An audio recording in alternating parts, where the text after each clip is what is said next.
सावित्री रे चलीगला जीवन दीप शशुर घर को आसला बेले बाटर है बड़ दुर्घटना चलीगला दुई जीवन। गंजाम जिला भंजनगर सोरडा मुख्य रास्तार लाठीपड़ा निकट में सोमवार पूर्वाह्न गोटे बुलेट एवं बाइक मध्य मुहांमुही धक्का होइछे। एथिरे दुई जनकर मृत्यु घटी। जड़े मृतक घर सोरडा निकटवर्ती सिंहमर्थिनी ग्राम में बीके भूया होता बेले अन्य जनकर परिचय मिल पारि नहीं। एसत दुर्घटन आउ जन गुरुतर होती चेता फेरी न परिचय मिल पारि नहीं। Ganjam Bhanjanagar Amarendra Patnaik report OTN TV. बापा को ज्वर होता बापा को देखा बोली झी आईला झील पिलार माँ डकैला झील तो बाबा को ज्वर हो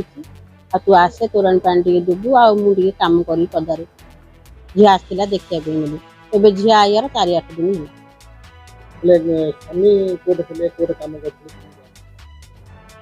स्वामी सुंदरगढ़ तो गाड़ी चलाऊला झील पिला तो शाशुर जाइए सिंगी मदन तार गोटे झीटे अच्छी गोटे पुओटे अच्छी पुओटा को 3 वर्ष ना 2 वर्ष हम पुओटा झीटा को 1.5 वर्ष हो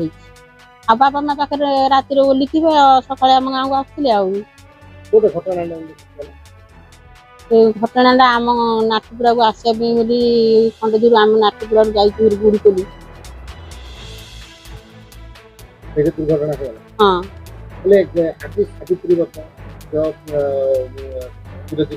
झील मंदिर जावाई रेडी बाहर पिला छाड़ीना धरिकी माँ पिला रखी झील मंदिर जाऊला दांडू को आइला कुआ बोला जो गाँव भाई बंधु होकर फोन फान कर झील को न जन कौन होती धरिकी आइलु देखा हाँ हाँ दुख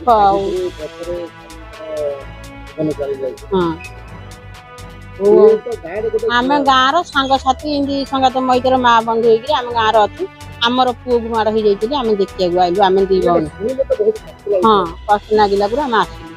आउ जो झीटा को धरिकी गला से झील पिलार बड़ माँ